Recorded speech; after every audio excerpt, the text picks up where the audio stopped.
Moving on to item 17 on our agenda is to receive a motion regarding Grange Landfill site. Can I invite Councillor Jones to propose the motion and Councillor Elliott, please, to second the motion. Councillor Jones, please. Thank you, Mr. Mayor. Members, I believe the motion that's in front of you is very straightforward and requires no explanation. However, to understand the background of the request and make a judgment of the merits of the motion of no confidence, you'll need to hear about the work that residents, myself and other councillors have been undertaking to challenge the Environment Agency. Yeah. And where we believe the EA are failing in their duty as a regulator and have done for 6 years. In 1958, when this council gave planning permission for the landfill site, the site was controlled by what was known as the South Yorkshire Waste Authority, the forerunner of the Environment Agency, but controlled by the 4 local authorities. This gave them the overarching control of these kind of sites. In 1996, the Environment Agency took over the control of most aspects of the permitting of landfill sites, and this directly correlates with the time when the site known locally as Watson's Tip went into what residents believe was closure. This was after the site being listed in a national newspaper in the 1980s as one of the 5 most toxic sites in the country, and a public inquiry being told in 1992 that the site had been receiving waste it wasn't licensed to receive. In 2001, the EA started the implementation of what is known as the European Landfill Directive, and this council had to put several sites into closure, including 2 within the same area. By 2006, all these sites within the UK had to either have submitted a conditioning plan for closure or re-permitted. By the agreed date, this site had done neither. So the default position of the directive is that all sites of this nature went into closure. Forward some 10 years to 2016, local residents were informed that the site was due to reopen, but how? It was closed in 1996. At this point, emails were sent, FOI requests filed about correspondence between the EA and the site owners, and to our surprise, there was nothing out of the ordinary, just general day-to-day updates. It was then suggested that we were looking in the wrong place, and an FOI request was submitted for the plans to the site and any emails between the EA and a third-party consultancy firm. In one of those emails, the EA suggested that the company should talk to 2 members of their staff, as in their words and replicated in the email, they had done this before. This meant they knew how to get around the re-permitting legislation. This knowledge was required because the site operator had already been told by the ex-head of the Waste Authority, whilst working as a consultancy for them, that the site would not meet any of the new stringent EU directive standards and would therefore not gain a new permit. The EA then investigated a variation of that permit without any consultation, despite being given the opportunity to speak at a public meeting to explain its decision. They refused the invitation, plainly saying there was nothing that they could gain from it.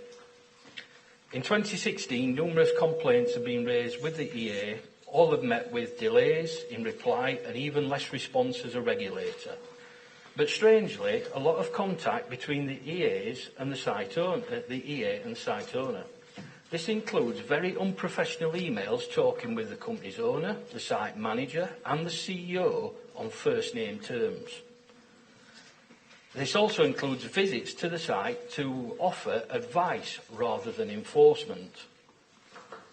I would like to give you 3 examples of a regulator who we believe is not fit for purpose. One of these examples is the borehole fiasco around BH5, drilled on council land without our permission and twice unknowingly filled in, once by an RMBC contractor and secondly by a Millmore Juniors contractor. This was spotted, and because we were not sure if the boulder covering the borehole had been moved, or just covered in the material from a works, a trigger object was placed on the boulder to see if the hole was still being monitored for the water testing reply. After we reported our findings to the EA that the data was still being submitted, they made contact with the operator to ask their opinion of this claim by phone. A month later, the operator filed their end-of-year report claiming that the public had vandalised the hole in the last month. Most people I know do not sneak around in the dead of night in a bright yellow JCB and didn't even know the hole under the 200-kilogram boulder even existed. The EA then didn't investigate that claim for another 3 months, eventually saying there was nothing to answer. The second example is the construction of the bunds around the cell for holding this waste. The bunds have been constructed using 150,000 tonnes of material, and if you've seen them, they would all back the North Sea. We cannot be any more exact to the quantity because the EA are refusing to ask for the transport documents to prove the exact amount. This means that the plans that the EA and the Quality Assurance Assessor agreed in 2016 around their construction cannot be accurate. So I asked to see the engineered plans that had been signed off and quickly realised that the plans that were passed only allow for a 2-metre high bund around the site. In fact, the ones that are being created are 10 times higher than that. I questioned why they were allowing this to happen. They quoted a section in the permit that if there is no environmental impact, they can alter any part of the plan at any time. That's just like me applying to the council to build a bungalow in the garden at the side of your house, and 6 months later, you being told that I'm okay to carry on building my 10-storey block of flats. Yet again, the EA are ignoring the issue by making excuses rather than acting as a regulator. Lastly is the material brought to site. According to an officer who attended an OSMB meeting twice, they had no concern about the quality or quantity of the material, including the material accepted from the Sheffield Road site. We were told that all the material that arrived on site was inspected by an officer and is inert. Unfortunately, an accredited soils testing lab says otherwise. The material contained blast furnace slag, which on exposure to gentle heat releases sulphur. Yet the officer sat down there and said they had no concerns. This same officer also never declared any personal conflict of interest in the site. This is very strange, as the group now know that in 2006 they were one of the officers who should have served the closure notice on that site. At the same meeting, the officer explained the rationale behind the site visits. These are set out every 3 months because the site is classed as low risk, despite having previously been tipped with medical and toxic industrial waste. There are 3 main reasons for the site being categorised as low risk. First, it's less paperwork, and then the low income from the site sets the site visit regime of once every 3 months. This gives the operator plenty of notice when inspections are due to take place in case errors need correcting. Secondly, under the EU Landfill Directive, no site may contain 2 different types of waste. So if Phase 1 was properly categorised as toxic, Phase 2 wouldn't be allowed to go ahead. Hence the reluctance from the EA to acknowledge Phase 1 is toxic. Incidentally, under the Environmental Protection Act, all local authorities have the legal duty to make sure that land within their borders is properly categorised. Lastly, as part of the EU Landfill Directive, financial provision must be in place during and after the site works to cover the reinstatement and aftercare of the site. The size of provision, similar to what most people would term as a landlord's bond, is substantially higher for a more toxic site. So when the operator does eventually lay Phase 2 against Phase 1, if there is any breakout from Phase 1, which was not engineered, and the toxic content spill out, get ready for the clean-up costs, because the financial provision put in place will not cover it, and the land it will contaminate is ours. Time after time, I and members of the public have asked for complaints to be taken out of Yorkshire because of the lack of confidence the public have in the Yorkshire EA. And yet questions are being delayed by added to escalated complaints, and the same officers are resisting any outside intervention and essentially marking their own homework. The residents of Rotherham deserve better.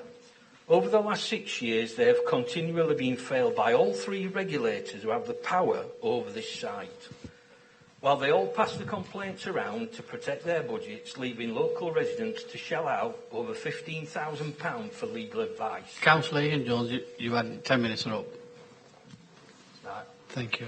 So do you want to close it? Yes, Yeah. please. This should leave you with one question in mind. Was it cock-up or conspiracy? Well, if it was a cock-up, the script is something worthy of a carry-on movie. And therefore, I propose the motion and ask that you would back it. Thank you, Councillor Jones. Councillor Elliott, please. May you second the motion, please. Thank you, Mr. Mayor. I rise to second this motion, and I am more than happy to do so. In my opinion, this motion should be supported for two main reasons. Firstly, to highlight the incompetence of the EA in their ineffective control of the dropping well site, allowing for multiple abuses of the permit by the owners. The second reason is to show local residents and the dropping well action group that this council does support them in their endeavour to stop this tip, and by doing so, saving the beautiful green space, saving the environment and safeguarding residents' health. Please support this motion. Thank you, Councillor Elliott, please. Members, before we get into the main debate of the motion, we have received a notice of an amendment to be proposed by Councillor Zach Collingham and seconded by Councillor Tom Collingham. The details of the amendment can be found in Appendix B of the Mayor's letter, and we will consider that now. So, Councillor Zach Collingham, please propose the amendment to the motion. Councillor Zach. Thank you, Mr. Mayor. I'm pleased to rise to propose this amendment, and in doing so, I don't take anything away from Councillor Jones and what he's just said. We completely support the spirit of the original motion. Really, the desire is just to try and build on the wording a bit, so we've got some specific actions that we're asking for. I'm a big fan of actions rather than words, and I'm aware that Councillor Jones is a big fan of exhausting all avenues. So we want to make sure that's what we're doing with this motion. And the original motion, bit of a concern that what we're asking for is a motion of no confidence in the Environment Agency. I'm not clear that will mean anything to them. It doesn't ask anything of them, and it may just be something that we say today and nothing come of it. Secondly, the tangible part of the original motion is the request for the Secretary of State and the EA to look at a public inquiry.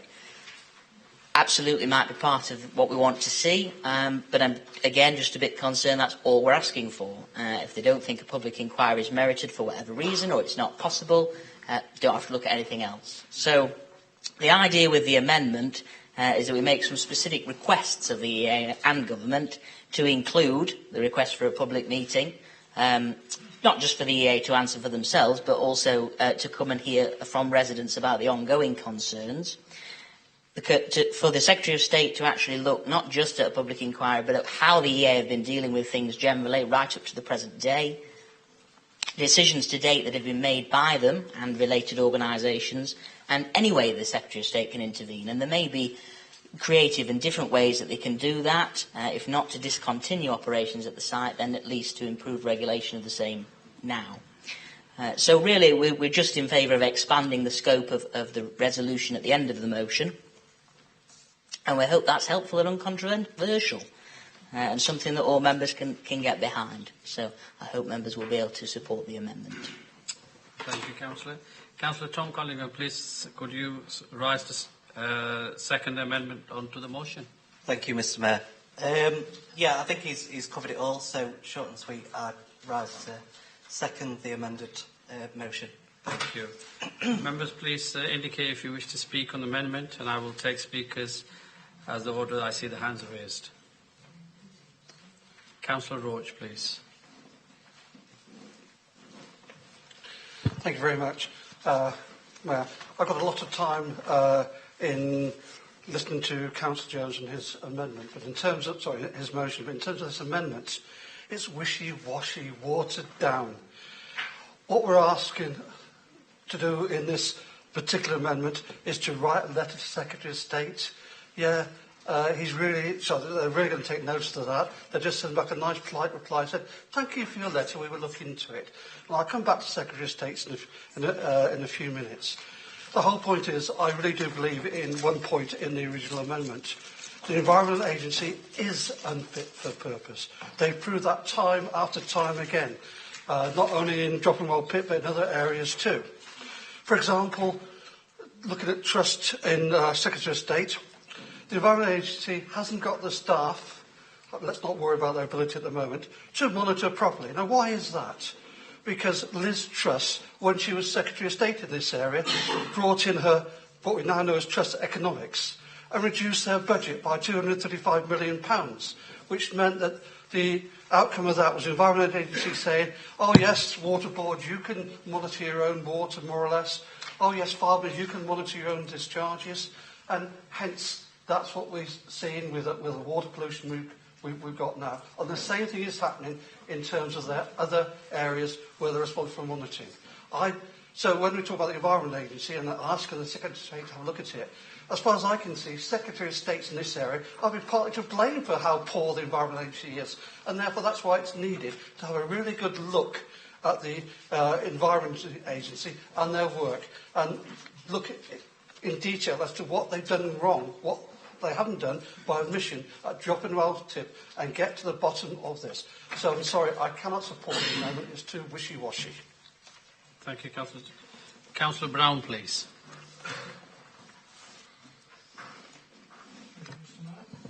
Thank you, Mr. Mayor. I can't support the motion amendment either, for the simple reason that while I have been a more recent councillor for the past 18 months, there are letters that have been sent to the Secretary of State that have been rejected on each occasion.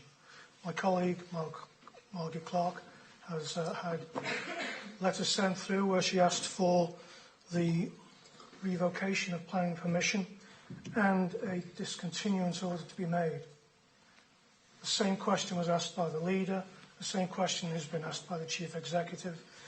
And I've just counted down 3 emails as well from Sarah Champion, RMBC, which show that she has asked each successive Secretary of State for DEFRA in the last 12 months, 4 times, if they can reject the tip as well and stop it operating. And in each occasion, they have been rejected. So writing letters to the Secretary of the State do not work. I don't want to kick this can down the road any further and will not support this amendment. Thank you, Councillor. Councillor Adam Carter, please.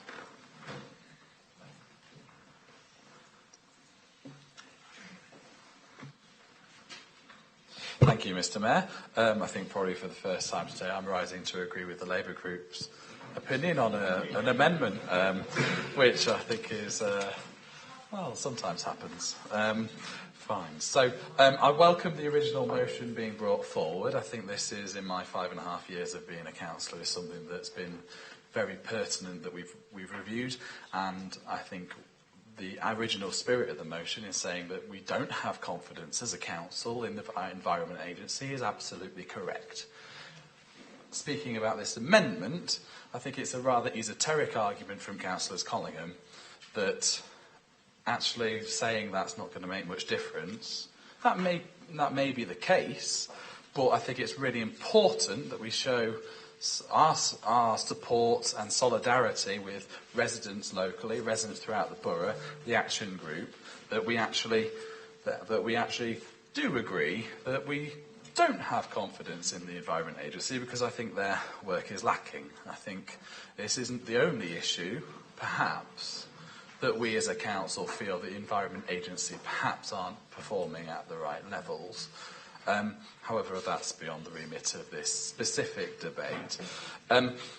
I would note, and as we discussed as a group, I would note the more difficult circumstances the Environment Agency perhaps has had through various funding rounds in being able to meet obligations, and notes actually they have to work within the government of the day's legislation for their regulatory role, and think that actually the government does also have a role to play in strengthening these environmental protections. And I'm really concerned at the latest Prime Minister's coming to office that we could have further rowing back on environmental regulation throughout our country, and I really worry that this is going to have a big impact, particularly in Rotherham, but throughout the country. So I think actually this amendment takes the whole teeth out of it. I think although perhaps I would have phrased it slightly differently during the motion, I think it's absolutely the right thing we should be doing to say we have no confidence in the Environment Agency. We should absolutely demand further and bigger and bolder action from government as well to make sure that this is properly reviewed and not disregarded letters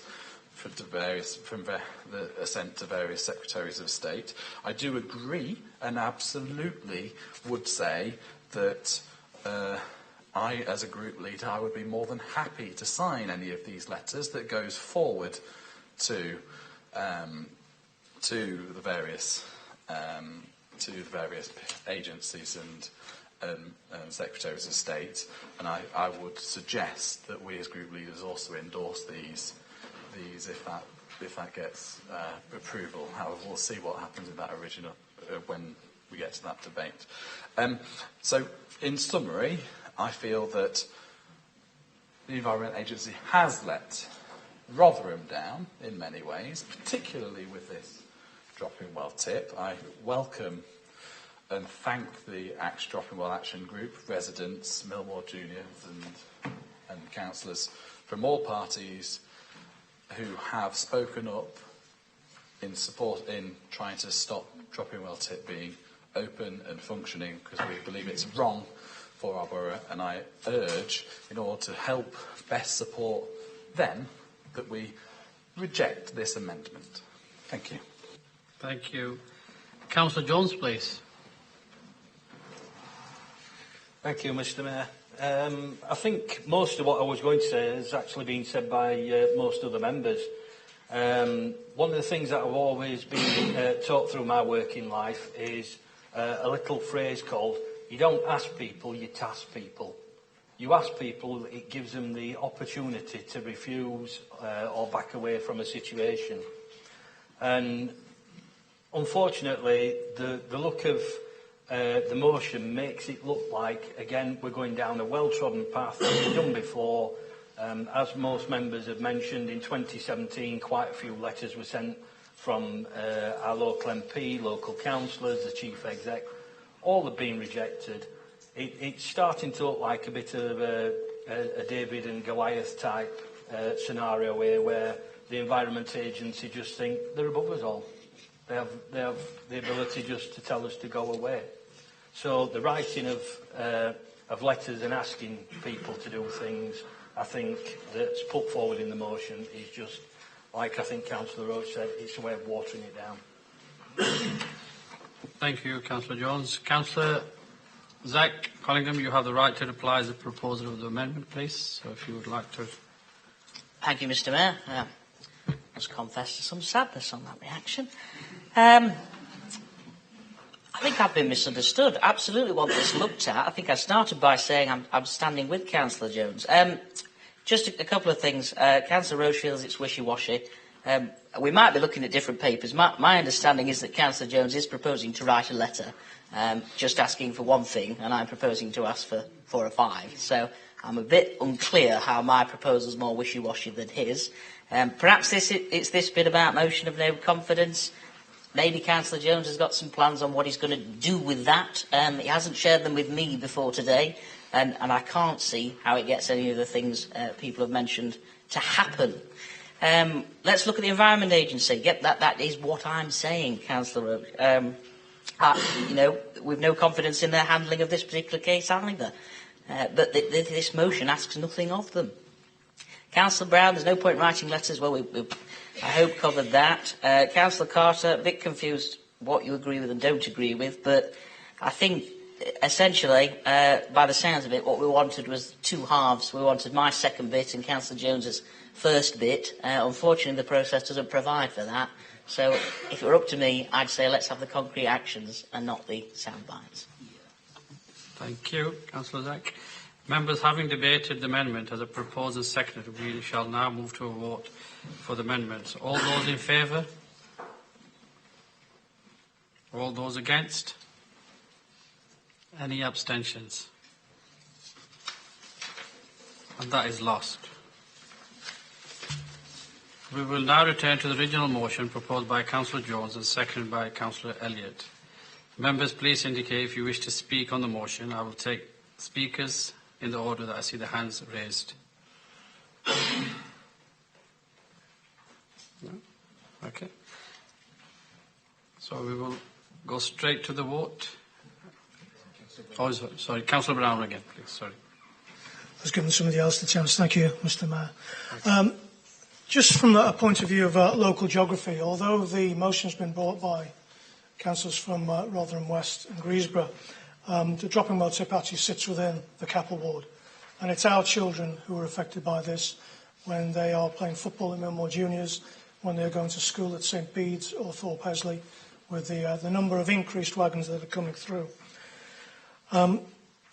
Pollution is a problem locally as well, with dirt, with noise, and with pollution of the watercourses. Many thousands of users are in that area. It's a beautiful area as well. Golfers, dog walkers, sports people all use that area too. But it's the environment itself which has been destroyed forever, really, and so damaged now with the desecration of the land and the wildlife and the woodland as well. So again, I support the motion, and we, as Labour councillors from Capel, are fundamentally opposed to the operation of the tip. Thank you, Councillor Browne. Councillor Adam Carter, please. Thank you, Mr. Mayor. I rise to support this motion. I'm pleased the amendment got rejected. I think it's important that we have this statement today, that we say we don't have confidence in the Environment Agency. I note there wasn't anything in the motion that Councillor Jones proposed about the actions of this council, and I think that's immediately clear that that's what we're voting on today, only criticism of the Environment Agency and, by extension, by mentioning the government, them, in that. I also, in rising to speak, I'm pleased to see that Councillors Elliott, Jones and Hague are in favour of European Union environmental regulations and their reliance of this in trying to stop the dropping well tip from being opened. I agree with you that EU environmental regulations throughout the EU, and hopefully we're reflected in the UK moving forward, is a good thing, and it helps protect our environments. And I hope we don't have a bonfire from the Conservative government under Liz Truss of environmental regulations. So I hope that, having lost the amendment, Conservative councillors behind me will put that to one side, take the loss on the chin, and vote for this motion as it is agreed. Thank you. Could I have Cllr Aveyard, please? I'm not going to labour the point too much because I think some good points have been made already, but I'm very happy to support this motion. I think it's the right thing to do on behalf of residents who live in both wards around the tip. I'm glad that it's going straight to the Environment Agency, as they are the only ones with any power to stop the tip opening.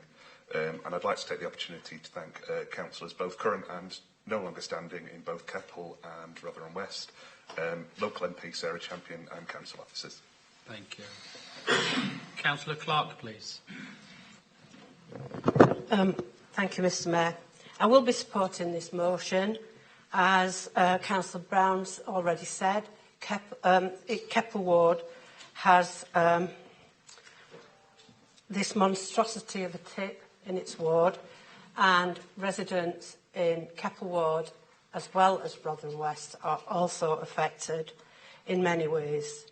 I want to remind everybody that councillors unanimously voted against the reopening of the tip in 2017 when I proposed a motion, and it was seconded by Councillor Paul Hague, who's here today. And finally, Councillor Jones, your motion seems to recognise what we've been saying all along for years and years, that the operation of the site is recognised by the Environment Agency and regulated by the Environment Agency through an environmental permit. And it is to them we should be looking to get some action on this, rather than berating the council at every opportunity that you can. Thank you, Chair. Thank you, Councillor Clark. Councillor Hague, please. I'll be supporting the motion today. I think it would be beneficial for councillors if you Google Corby and cadmium. Now, back in the late 80s, Corby Council decided to flatten Corby Steelworks, and they were advised to take it down piece by piece, and they didn't listen, and they used explosives, and that then released significant amounts of cadmium into the air, and it travelled 4 miles, this cadmium, in the air. And a year later, in a estate very close, well, within that 4-mile radius to the Corby Steelworks, a year later, there were significant numbers of stillbirths, children born with deformities, children that were identified in the womb as having significant issues and pregnancies terminated. And Corby Council were actually taken to the High Court by the residents and had to pay in excess of £20 million in damages to the parents that lost the children, and also to the children that suffered these deformities. And it all went back to that cadmium that was released from Corby Steelworks. Watson's tip is full of cadmium. If that site bursts, because the original site is not engineered, if that site bursts, that cadmium could cover, not just Rotherham, could cover Sheffield. So it's a significant issue for Keppel, for Rotherham West, but it's a significant issue for Sheffield, and it's a significant issue for South Yorkshire as well. Now, when you're dealing with a bully, trying to negotiate with him, he's not going to work. You need to smack him in the mouth. And unfortunately, we've sent letter after letter to the Environment Agency, showing their failures, showing in some cases their illegality. And we, as a council, we've approved letters to the Environment Agency accusing them of criminal negligence. And the Environment Agency, the Secretary of State, Theresa Coffey, we accused her of criminal negligence. The Environment Agency, we accused them of criminal negligence. They just ignored the letters. Unfortunately, for me, the only way that we can try to hold the Environment Agency to account is to tell them that we have no confidence in them. This is not just an issue for Keppel and for Rotherham West. It's an issue for every borough in Rotherham. And I urge you, because of what is inside that tip, it's not just cadmium, you've got cyanide, you've got massive levels of lead. That first part of that tip is not engineered. And if they originally said that they were not going to lay up against the original tip, and now they are laying up against the original tip. It's already burst once. It's documented. It burst on Millmore Junior's side, and all they did, they got a blade machine in and just bladed it back up. The sides of the original tip are so steep you cannot walk up them, and it is not engineered. Please, I urge you all, support the motion. Thank you. Thank you, Councillor Hague. Councillor Zach Collingham, please. Thank you, Mr. Mayor. Obviously, we wanted to add to it. We recognise that's not going to happen now. But notwithstanding that, I can assure you, Councillor Carter, my chin is very broad, and we're quite able to take that on the chin We appreciate and understand the history. Clearly there are legitimate concerns about the EA's handling of the site and complaints about it, and we are in favour of action generally, so we will be supporting this motion as members clearly feel it will take us at least one step further. Thank you, Councillor Zach. So, Councillor Jones, as the proposer of the original motion, you have the right of reply.